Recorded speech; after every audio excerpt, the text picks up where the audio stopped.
Well, here we are, 5:30 on the very beginning part of the Holland Track. So not the normal spot where we enter. And there is a lot of water on the track. This is going to be fun.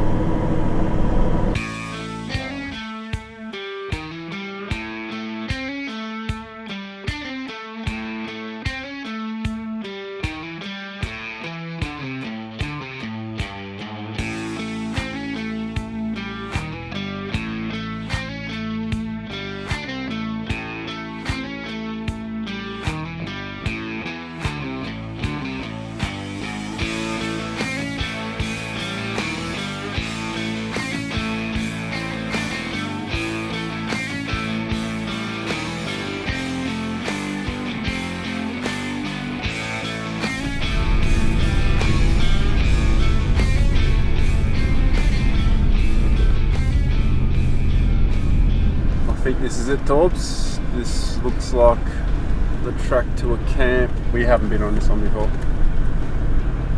Definitely doesn't ring a bell, but it looks like it's going to be a good spot. Looks pretty eerie with all them trees, eh? All burnt out. Yeah, it's a bit like a, what do they call it? Like an apocalypse? Apocalyptic scene. Yeah.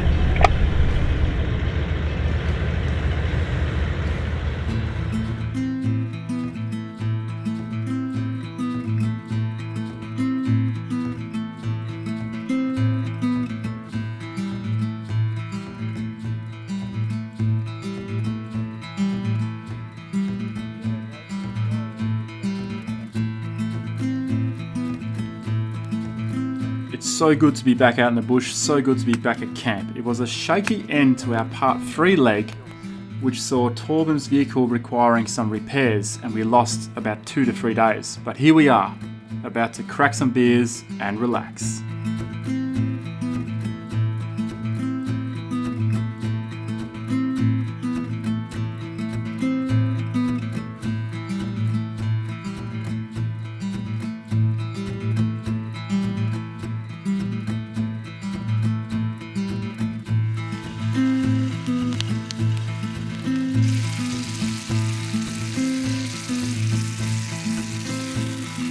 So we've boiled some beef ribs in some special spices for about an hour. Made them really tender. Let them cool down for a bit and cover them in a whatever nice barbecue glaze you like, and then just heat them up on the frying pan and try not to burn your face. And we're going to back it up with a bit of salad. Oh, you got wet wipes?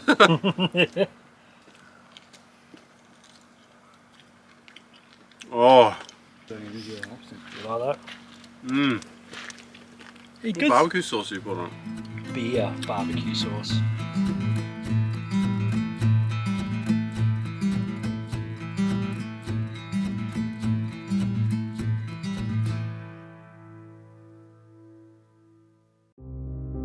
As we drove in last night, we noticed a couple of trees around which looked a bit eerie, but we had no idea what we'll be waking up to this morning. Total devastation.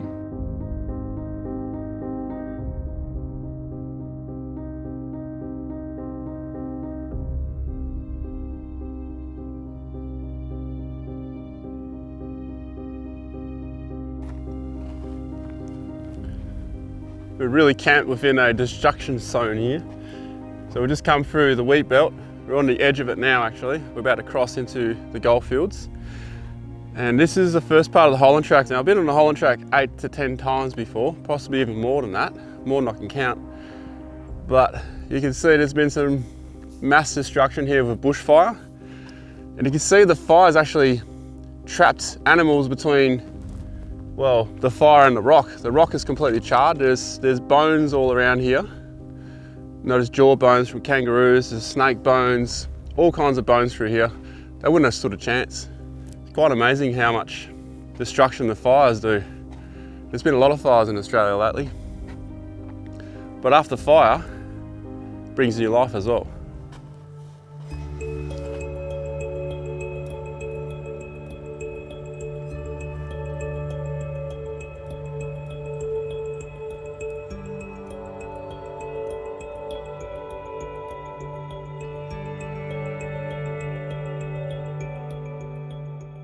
Speaking of new life, we're about to start the fourth leg of our journey, this time retracing steps from 1893 through the goldfields on the longest kart road cut in Australian history, the Holland Track. Let's go. We're officially about to start the Holland Track. It's been a few years since I've been here, but Ronnie's doing it probably twice a year, so it's going to be a big difference for me. I'm looking forward to it. And it looks like the weather's not going to be too bad. So off we go.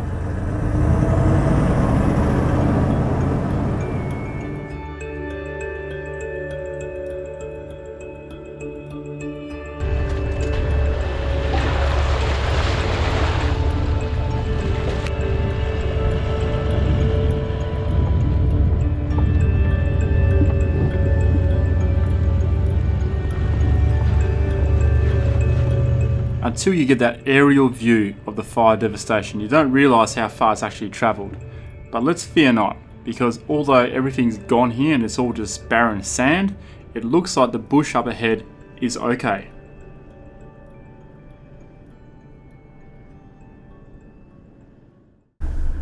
Bit of water on the track.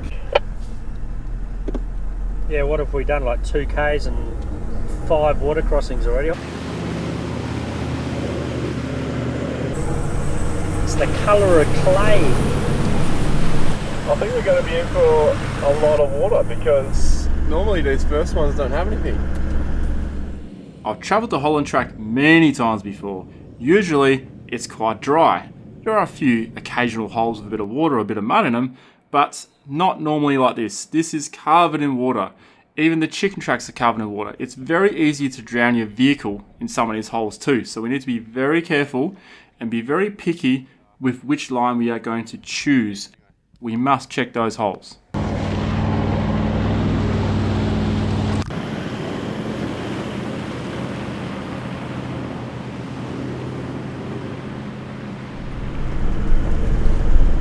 The Holland Track. What is the Holland Track all about? You can look at it a couple of different ways. One, it is a really cool track that gives you an A to B destination. So you're not just aimlessly driving around the bush. You don't need to do too much research. You've just got a track, a nice track you can follow, go from A to B, and there's a lot of spots in between, points of interest. The other thing about the Holland Track is the history. There is a lot of history on the Holland Track. I'm going to convey some information about this track while we have fun on it, just little bits and pieces that I think you guys should know about the Holland Track.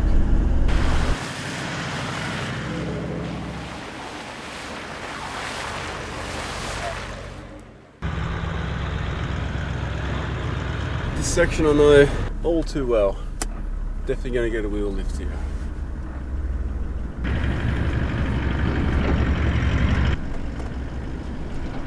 Those who are not familiar with the Holland Track, how technical is it? Well, this is about it. This is the most technical section you'll get with regards to suspension and wheel lifting. The rest of the track is quite mild. In a stock four-wheel drive, you can do it so long as you have good tyres. Staking your tyre out here is a very frequent occurrence. But when this track is wet like it is right now, this is where the real danger lies. Flooding your vehicle is also a common occurrence.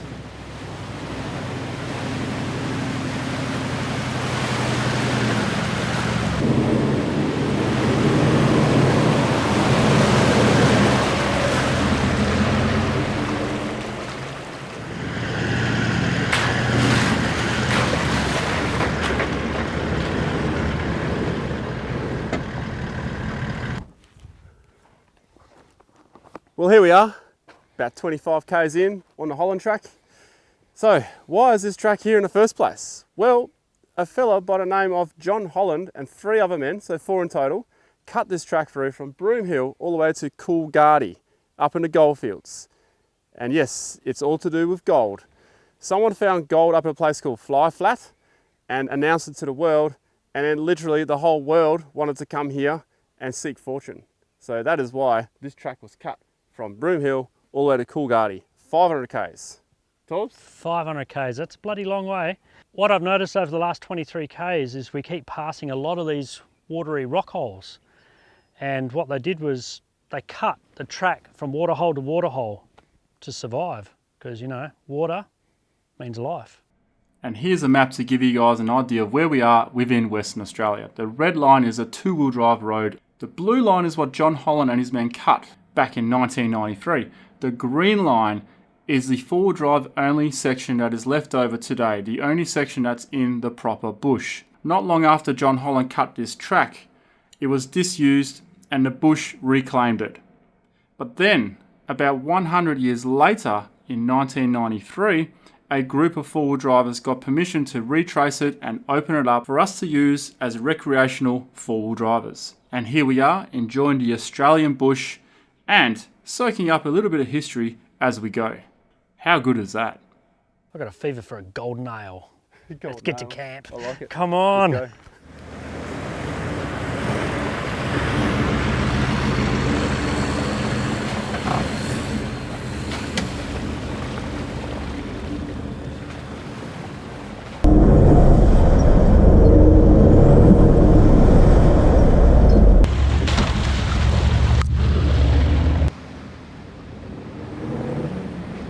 It seems the deeper we get into the Holland Track, the more muddy it is.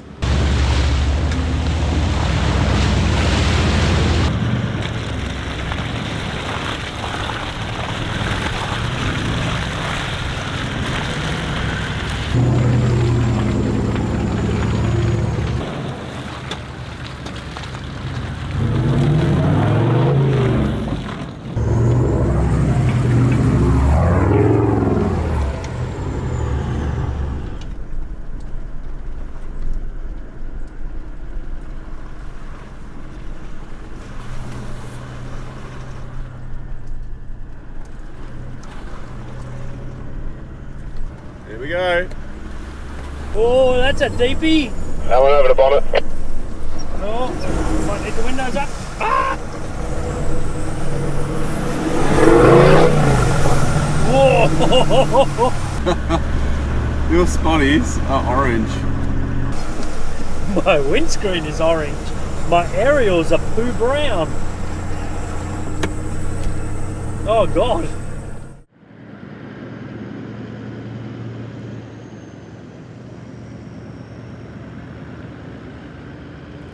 Well, look at that. It's almost a daylight camp arrival, and here is the reason why.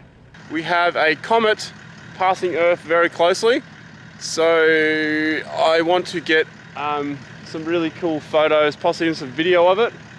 We're expecting it to be northwest, so I'm just going to get the compass now and have a look. We looked at the compass, we know where it's coming. It's now time to set up camp and then set up some photography gear. I really want to catch this. It doesn't happen very often, and when it does happen, I'm usually not out in the bush or whatever, so this is going to be really cool if it works out.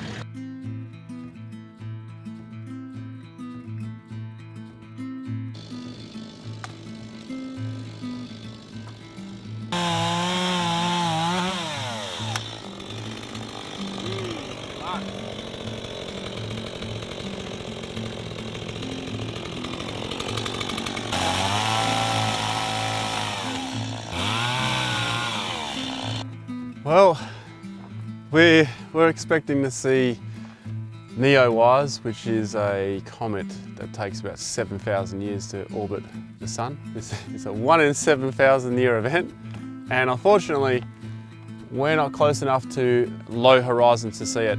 There's another ridge beyond here, and I guess that's blocking the comet, so no comet tonight. We rushed here just to get here as well. We found a good site though anyway. It's a really good campsite. We got the stars around, the moon's up. It's a beautiful sky, so we'll make do with that. Pull up a log, bud. Cut you a nice seat. Mate, that is a fire. You put every single log you cut, almost. Oh, almost. Got a couple of big ones left. How's that time-lapse thing going? Yeah, pretty good. It's gonna be freaking killer. It's gonna make up for that comet. Yep. Another 7,000 years, mate. We can see it. Oh, cool. With the battery last? Yeah, just make sure we're on the ocean next time.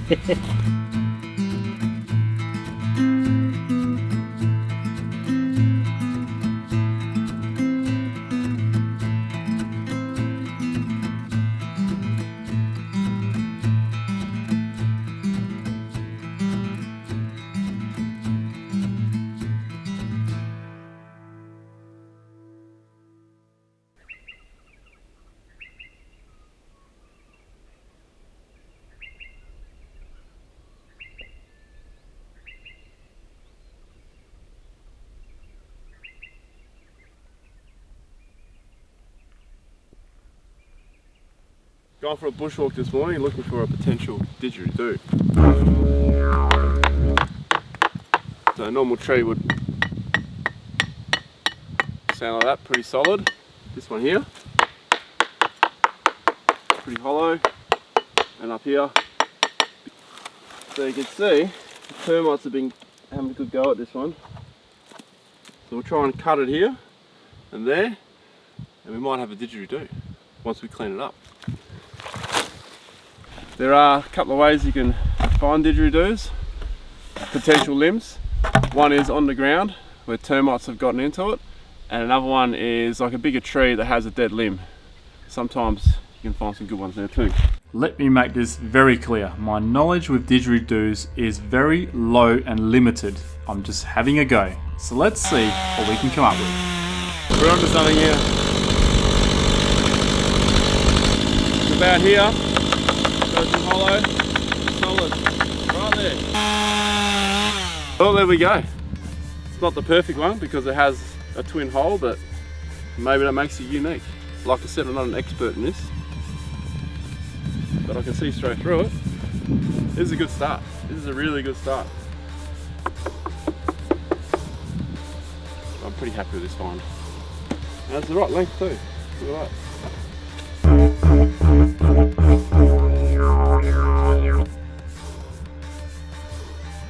Well, here's something you hear a lot, is you should always check under the hood on a regular basis when you're out on the tracks. Well, as you can see, this is a bit dirty, so I'm definitely going to check it this morning. Whoa! Okay. There's a good reason to be checking under your hood. Someone had a bit too much fun yesterday. Yeah, that was one deep hole that Oh my God. I hit. You must have missed it by inches. And I got it. Well, as you can see, the intercooler is actually pretty clean, so that's good. And everywhere it's got hot, it's flaked it up, so not too bad. But we'll definitely have to keep an eye on the radiators, because that mud, it'll get into your radiator, the radiator gets hot, clogs up all the fins, and of course then the engine temps go up.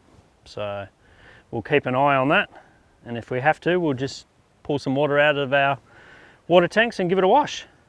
It's time for another awesome day out in the goldfields, but before we just leave camp, we've got to put that fire out, strap our goods down, and let's not forget about the window washer bottle.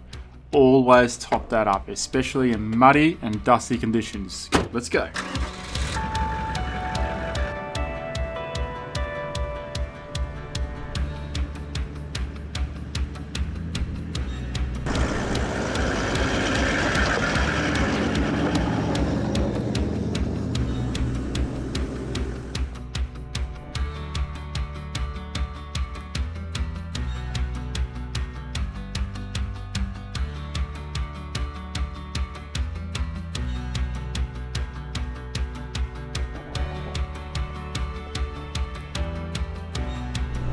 We're now approaching what's called Sandalwood Rock. I'll tell you a bit about it when we get there. It's another rocky granite that traps a lot of water. Potential drinking water, cleaning water, shower water.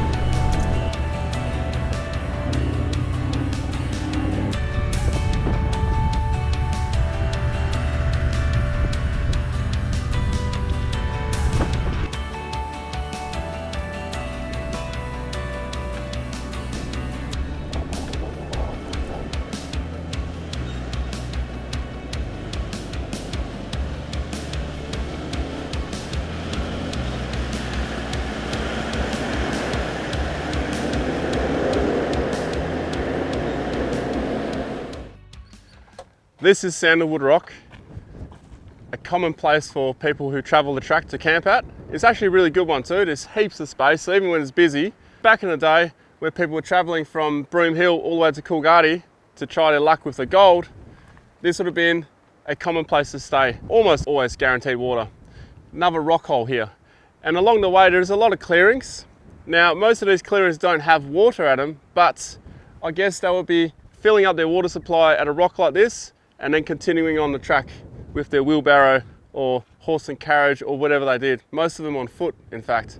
Being out here, even in our vehicles, in the comfort with air conditioning, fridges, freezers, and only taking us a couple of days to travel the track. So imagine back in the day, 14 days, you'll be battling with hypothermia and dehydration. All the conditions considered, without this lifeline, they would never have made it. Oi! It's time to move on and get to our halfway marker along the Holland Track.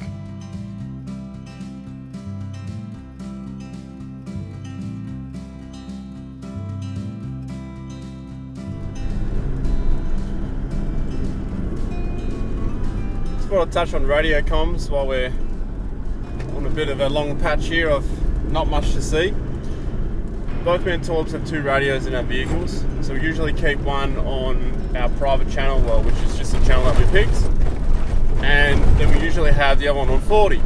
But when you hit a track like this, they generally have their own channel that's recommended for the track.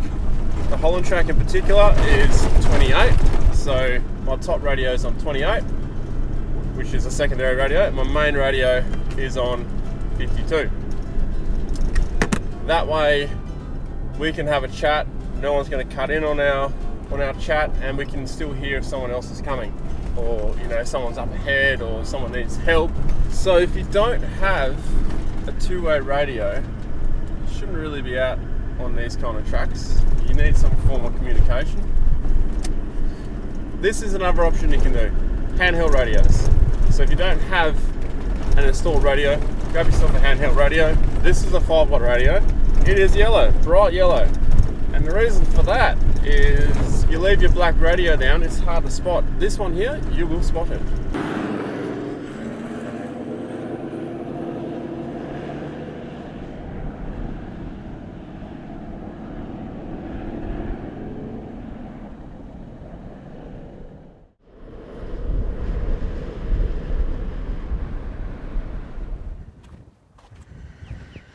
Box hasn't changed much in the 6 years since I was here. Here we are at Tribute Rock, a tribute to the 4 men who cut the track back in 1893. The sign-in box is also here, and there is always something quite interesting, sometimes quite disturbing in these boxes. 3 people yesterday. Oh wow. Hand sanitizer. COVID safe. Chips, cigarette, Yeah. 1 cigarette, hair ties. Yeah, clean your hands. Are you sure this is hand sanitizer? Yeah. COVID safe. Out on the Holland Track, how's that? That's pretty good. It's a picture of you and the girls. Really? So that is a photo I left here last year with the kids. This has obviously come out of the book, so I'm going to take it home with me, show the girls when I get home. It's really cool how that's still here. It's been here for a year. I just found a picture of you. You big goose. Goose, look at you Hey, turkey. over there. I think that's enough mucking around. Let's sign in the book and get going. We got a long drive ahead of us.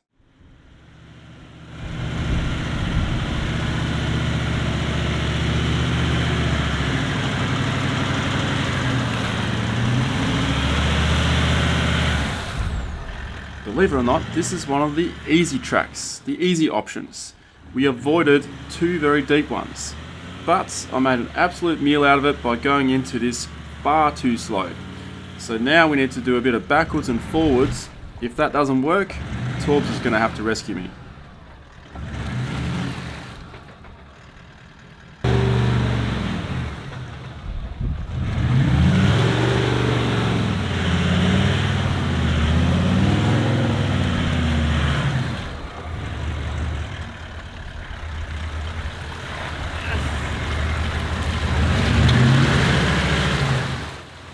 Torbs is going to give it a crack. My mistake was I hit it too slow. I just wanted to putt through. I didn't think there would be like 4 inches of mud underneath me. But there you have it. Wow, what a mess.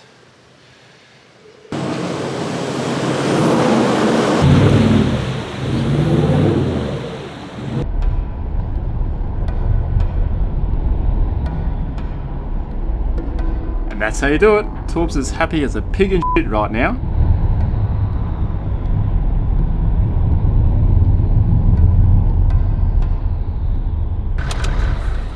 That was awesome. There was no way I was getting stuck. Jesus Christ. You whipped that one around? Oh yeah, that was Holy fun. crap.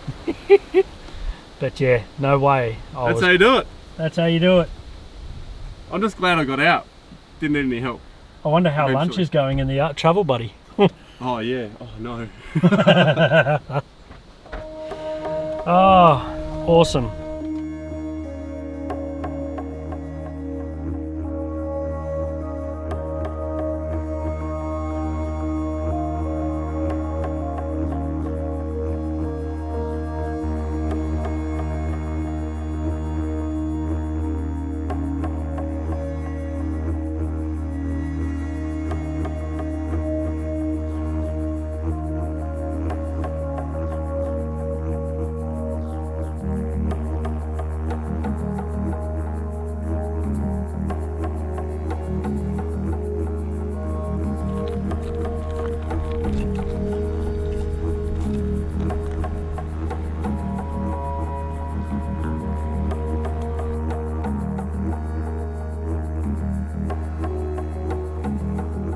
Here we are on Cracker Rock. Now this is a spot that I would go to if I was cutting a track through to sort of survey the land up ahead, because I can see a couple of rocks in that direction there, and that is also on the way to Coolgardie. So I guarantee you that John Holland spotted this rock from up that ridge there, which we just came down. He would have come up here and he would have surveyed the area to see which way we should then cut the track next. At times, he would ride 30 kilometres ahead of his working party, the working party being the 3 men cutting the track. And the reason why John rode 30 kilometres ahead of his working party was to survey the land and find a path of least resistance, but more importantly, to find the life-giving source of water so they could continue their hard efforts to cut this track. Now, they cut this track in 65 days, which is a phenomenal feat for that time.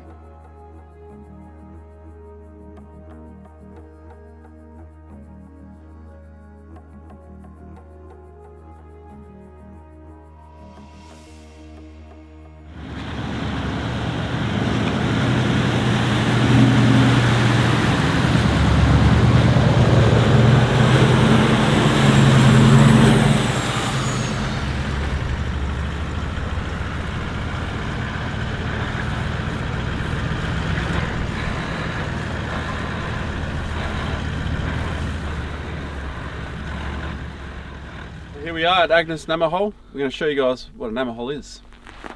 After you, Torps. See if you can remember where it was. Yeah, that's one of them. Been filled up with holes and Yep, got tadpoles. big ones. Look at that. Unfortunately, heaps of people in front of rocks in there, as you can see. This is a Namathole. It's the indigenous word for waterhole. What that used to do back in the day was put these slabs over top of them, because kangaroos, emus, any kind of creature will drink out of these, but any kind of creature also poos, right? So their feces contaminate the water. Therefore, used to put these slabs over top of them. In some cases, animals would die and fall in them as well, which would then completely taint the water. This one here, unfortunately, people have been constantly throwing rocks into, so it's not as deep as what it used to be. But you know what humans are like. They can't help it. They got to throw a rock in a hole. Is there more? Yeah. There's one over here. Points of interest like this during the daytime is obviously ideal because you can see a lot more. However, being here during nighttime is actually a really cool experience. Just make sure you got some good lights. it's time to find camp because it is getting very late.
Yeah, so Torbs, those waterholes are over on the south side there.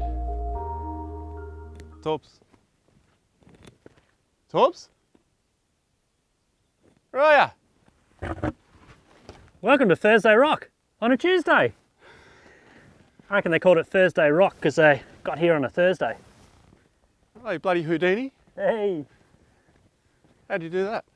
I'm looking for gold, buddy. Looking for gold, eh? Gold. Oh, so this is the official end of the Holland Track. Oh.